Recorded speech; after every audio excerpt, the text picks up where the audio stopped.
Hi there, my name's Lisa KONICKI. I'm president of the Ocean Community Chamber of Commerce. And I'd like to thank you for taking the time to join me today on another episode of Making Waves. This is our opportunity to put the spotlight on one of our valued chamber members so that the public can learn more about who they are, their products, what they're doing, what inspires them, how they got into business. And I'm really excited today to have one of our newer members. Anthony's here from Mystic Coffee, and he is going to tell us how he got started in the industry, what Mystic Coffee is all about, and how you can find it in this community. Welcome, Anthony. Thank you very much, Lisa. Happy to be here. Well, we're glad you decided to join us today. First time on camera, right? Mm-hmm. All right. Well, experience. We'll go easy on you, I promise. Thank you. So tell us, how'd you get the idea for Mystic Coffee, and what motivated you to run with it and start a business?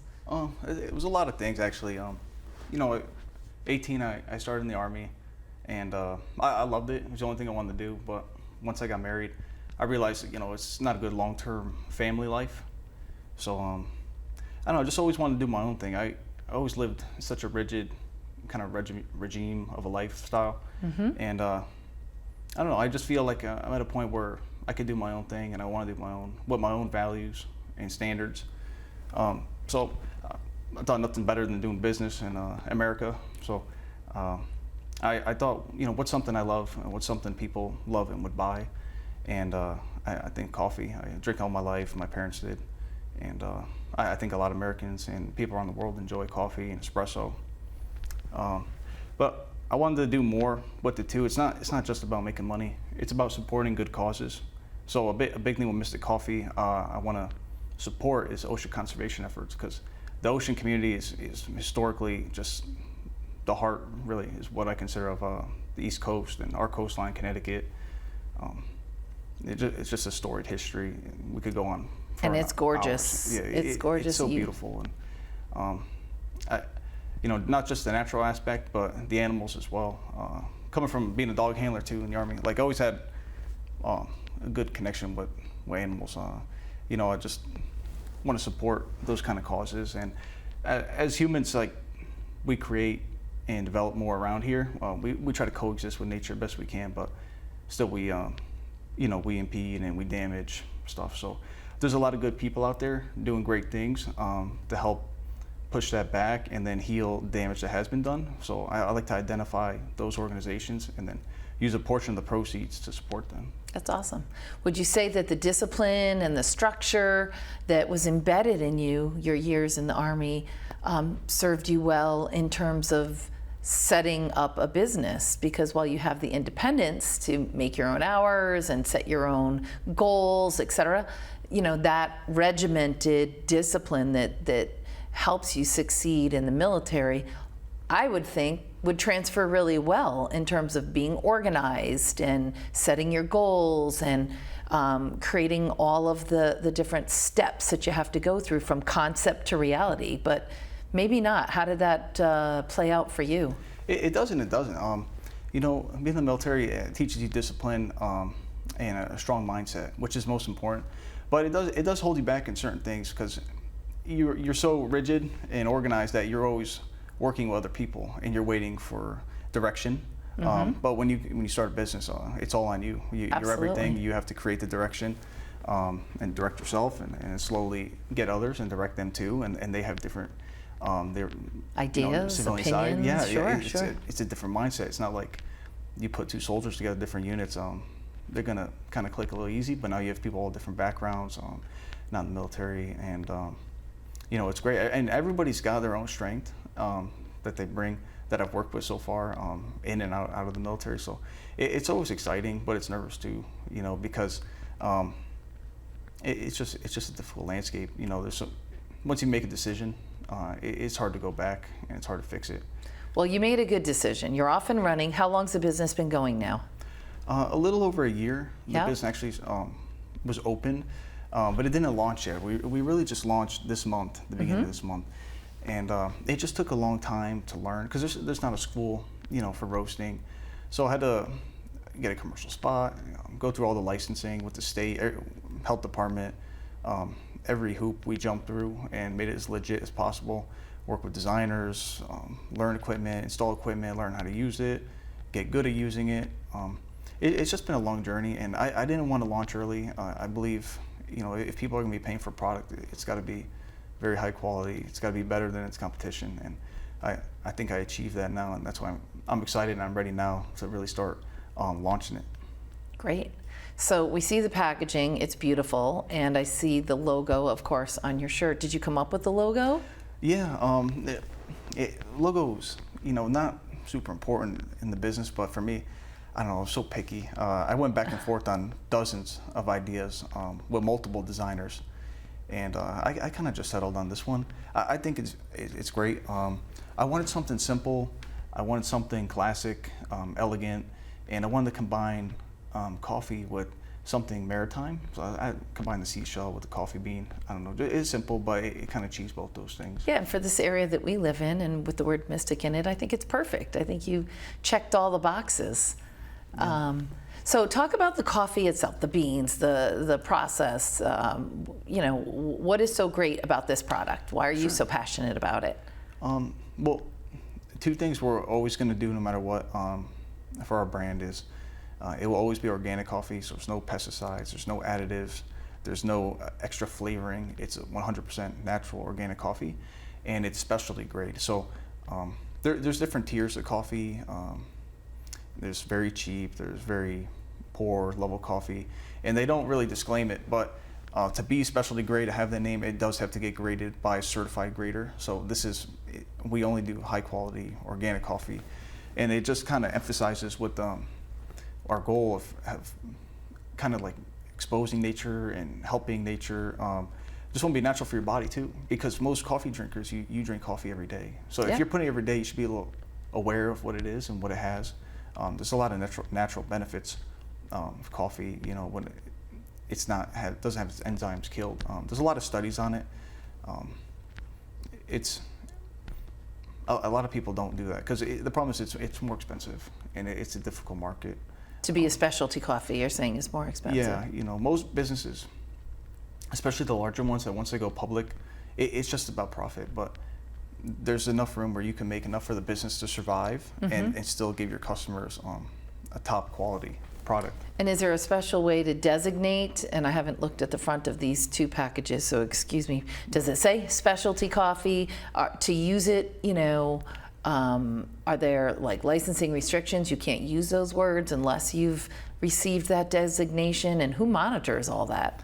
I'm not aware that there's a governing body from FDA or USDA on the specialty. It's more of an in-house thing in the coffee world. Okay. I do put on the bottom in the center. But if people looked into it, you'd have to ask that roaster where they import from. I use Organic Product Trading Company out of Seattle, Washington, and they have on their website publicly all their certifications for the coffee of the farms, and so for organic and specialty grade. Okay. So if you want to verify that with other companies, you would have to do a little homework. Right. So for your average citizen picking up the bag, they're not knowing all that extra work and care and that went into it for you to achieve that label.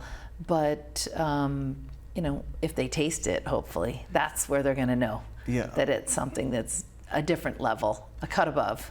Yes, and with us, one thing for sure, without a doubt, is the freshness will be tasted immediately. The smell is addicting.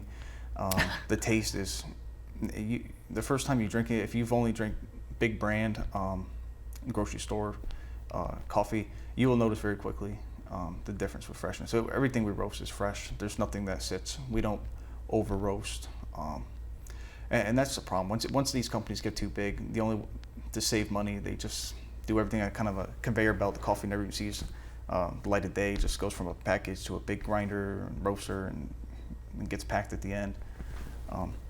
But yeah, in long term, I see these things, and because I've been a consumer all my life and a customer, so I know what I like and don't like, and my value of the money I work for when I'm buying. So to keep the value and quality good in a company, no matter what, if this thing takes off big, if it takes a long time, short time, I'm sticking through no matter what. But I'm always going to keep it private, a family business. not gonna dilute it or make it public or have investors come where they could have a say in the direction and the values of the company. Well, you're a man of integrity and you've got your principles, and that's definitely to be admired. So as you're out there introducing your product, your passion to the local community, are you approaching a certain type of it? Like, you know, I'm going for the hotels, I'm going for the restaurants, I'm just meeting with anyone I can. You know, what's your approach to marketing to get this to be out there and offered in the community? Yes, I thought about this a lot, and really I want to offer it to everybody, because at the end of the day, I'm just a coffee lover, and I just want to offer to all coffee lovers, like people that love coffee, and businesses like hotels, golf courses, anyone that serves like a group of people where they provide the coffee and they're interested in moving to something. It will cost a little more than the big brands, because just this economies of scale of manufacturing that level. I can't compete with that. Sure. And also I do use premium coffee, and it's just the nature of the business, going to cost a little more, but the customer satisfaction of that coffee will be great.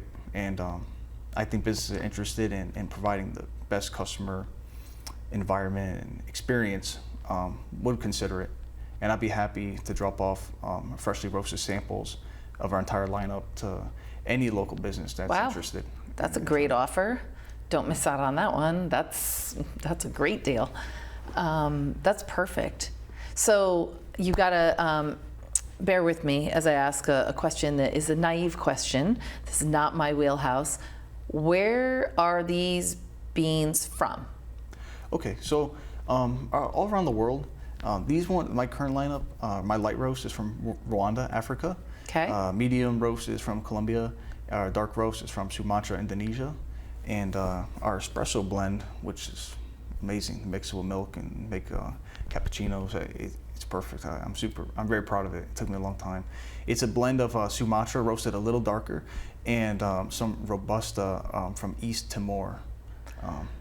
How did you come to select this smorgasbord of countries? I know there's obviously many other countries where coffee beans are grown too. So how did you do that? Did you sample like a ton from each place and then decide what you thought was the best and started, making your own blends, or how'd you go about that process? Yeah, exactly. I did a little research on a lot of different importers in the beginning before I settled on the one I have now. I saw all their different offerings from the farms they work with around the world, and I did buy like about 20 to 50 pound batches from many different countries. And over the last year, that's what I've been experimenting with. I haven't tried every single coffee producing country, because even within them there's sub-regions and different elevations. It's kind of like wine, these different regions and provinces. They all create their own little nuances and flavors. Mm-hmm. But I tried a lot, and I'm very happy with these. Very happy, and over time I'm going to add more to the lineup. I'm going to keep these as my staple launching lineup, and maybe and then play around with more blends, more seasonal blends, as things progress. And then something I like to offer too for like businesses that want something more unique is I could even create for them their own label. I see that being a thing in a community like this, particularly Mystic, maybe some of the hotels, they want to have something like that customized. Yeah, so like for example, if golf course, they want to have their own, it could be a Stonington blend, or really anything they wanted. I could do it easy, and if they're familiar with different origins of coffee beans, I could even produce those or purchase those and roast them to whatever level they like.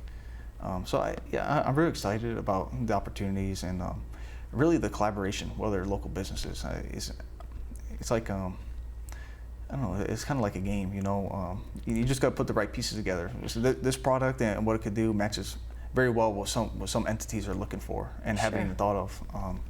So I'm just excited to see who's open-minded to it. Well, you've jumped in, with the chamber right away. You came to our 5-minute networking event to go out there and meet different people. You've been to our new member reception. Like you're making the effort. You're asking the community to be open-minded and to embrace this product and to give it a try.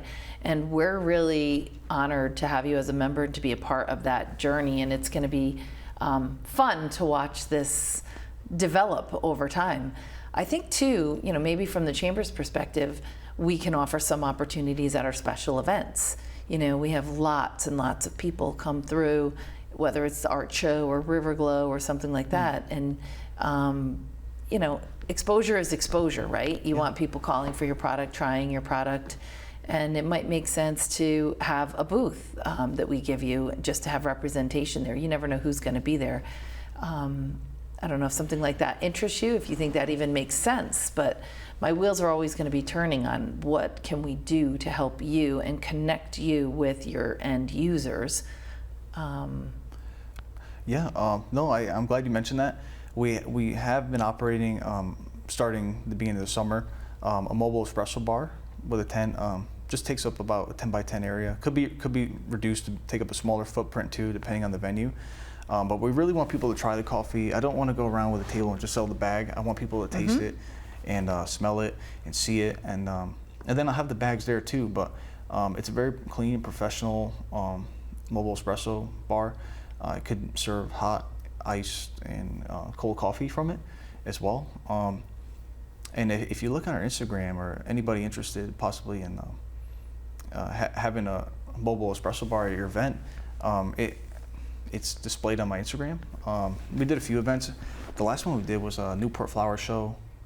It was amazing. You said you great. were just absolutely crushed with the response at that one. Yeah, it was great. People loved it a lot. A lot of people were asking questions because it's new and they were excited about it. Exciting for you too to see the genuine interest. Yeah, so we're really looking for events like you mentioned, any big ones around the area, just to let people try and see the coffee. So I don't know if you've signed up yet for River Glow, but if you haven't, we'll make sure we get you there. That's the last Saturday of July. And then of course there's various fairs. There's Fall Fest at Musquamaket. There's the Ledyard Fair.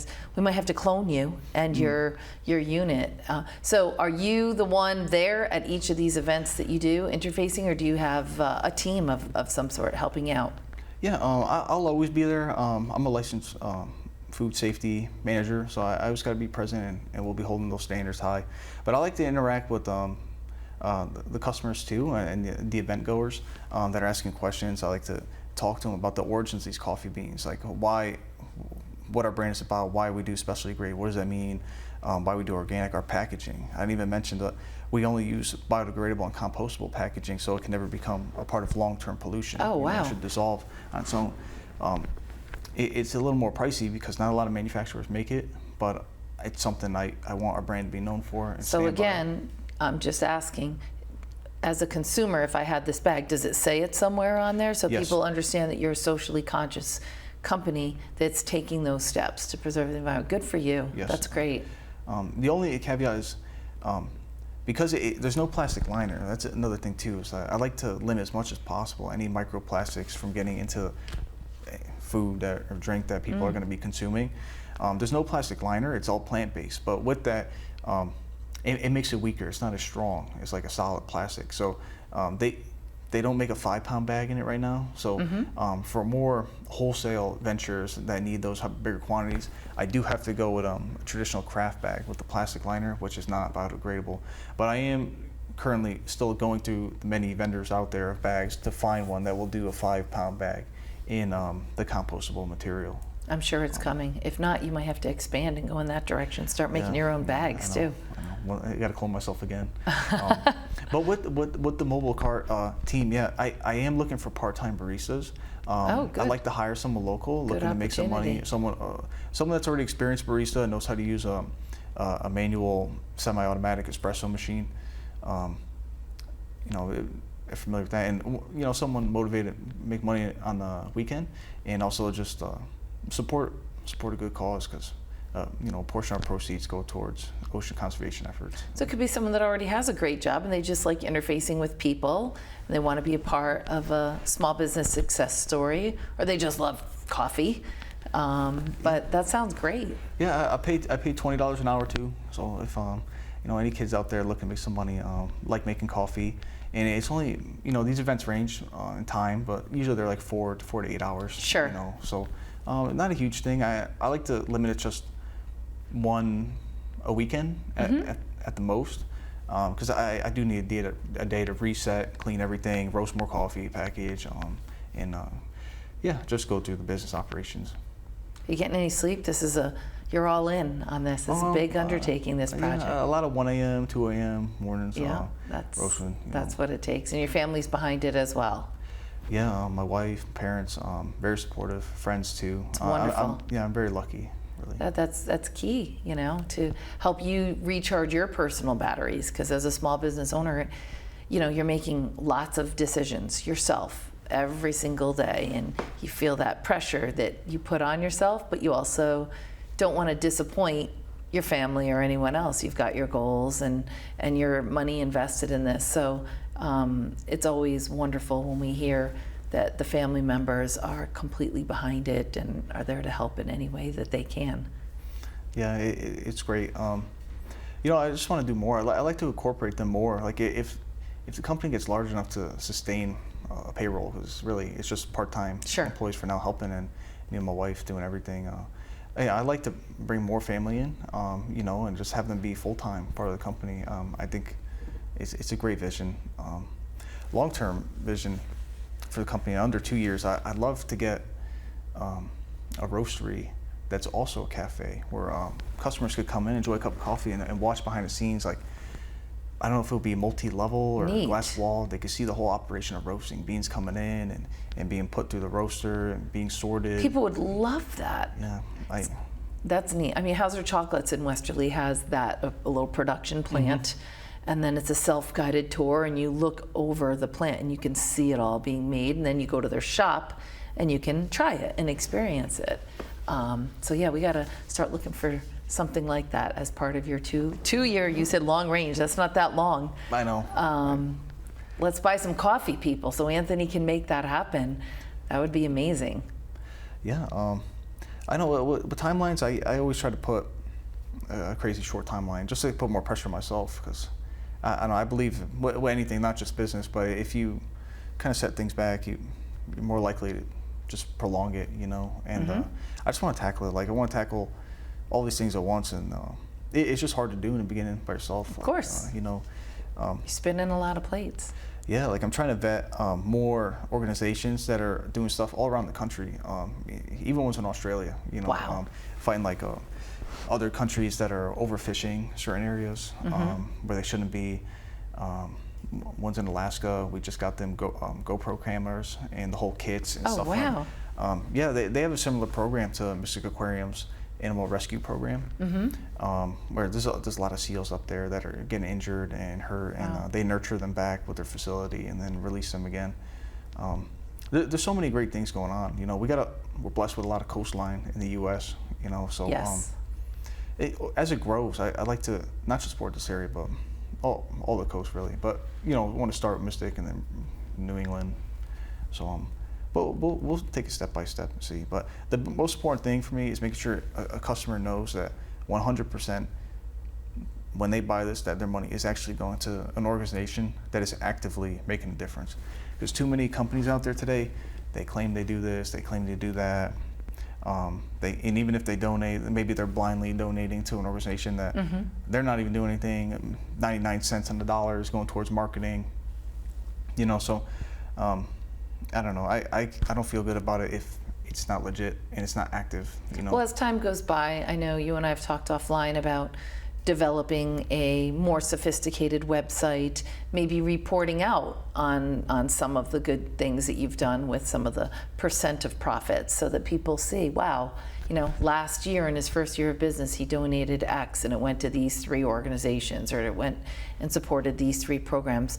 So it's more of the whole story of, yes, this amazing product with these flavors, but also the bonus, if you will, is that, and I feel good about it because it's supporting someone other than the business, it's always great to support small business, but in this case, you've got layers of reasons for people to get excited. Yeah, for sure, and that's one of the struggles too, is the social media aspect. I kind of do by myself, the one for our company, and is difficult. I'm not creative, artistic. I never got good with the apps. We all have our editing. strengths. We all have our strengths. So like, I've been learning. People have been teaching me along the way. So we need an intern for Mystic Coffee. Yeah. If you're out there and you're watching and you have the skills, you can get college credit when you help out nonprofits, small businesses. This might be an opportunity, or maybe there's somebody from another nonprofit organization that wants to help out and give you some training or get you going. I know we have a summer intern at the Chamber this year. Maybe we can get something like that for you. That would be amazing. Yeah, no, I'm glad you mentioned that. I really got to look into that, and yeah, if it helps someone trying to learn, get some experience and see behind the scenes of a business, and really have free reign to kind of practice their skills, I'm happy to take them on and let them try and work with them. Great. So yeah, I look forward to that. We've got a couple minutes left. What haven't I asked you? What else would you like to say about Mystic Coffee? I just want to. No, not really. We kind of touched everything. Well, good. And what's your favorite coffee? That's what I want to know. For me, it's tough. I'm really split between the dark roast Sumatra and the light roast Rwanda. I always drink coffee black. I really think if you're someone that likes to drink coffee black, the Rwanda is a better option. But everyone likes their coffee different. Some guys hate light roast, some love it. But this Rwanda has more of like a tea, honey, kind of hint of wine taste to it. It's very unique. It's very sweet, like naturally. Nice. It's great. I'd have to lean on that one. Well, one last question that I have before we wrap up. Somebody asked about K-Cups. Is that what it's called? Oh, yeah. I'm glad you asked. So by the end of next month, we'll have a new product in our lineup, and they'll be compostable K-Cups made by Green Pods. They're compatible any Keurig machine, which is very popular, and I want to offer something to everybody. And it's a fully compostable cup, so there's no plastic. So when you have that hot water coming through your K-Cup, you're not going to have all this microplastics going in your cup too. Wow. But also, it's just one less thing to recycle, because with a traditional K-Cup, you got to peel off the tin foil and then recycle it. Where these, they're just compostable. They're going to degrade on their own, and the pouches form Once too. again, very socially conscious and aware of the environment and trying to do all the right things. Look for this packaging, look for this company. How can people get in touch with you, Anthony? Instagram would be the best. Instagram is the main source right now. Okay. And that's mystic_coffee_co on Instagram. And if you own a small business in this area and you serve coffee, give them the opportunity to bring in a sample and try it so that you can see why this is a premium product. And Anthony would love the opportunity to meet you. Thank you so much for being here today. I appreciate it. And thank you to everybody for spending some time with us to learn more about Mystic Coffee. We look forward to seeing you again on another episode of Making Waves.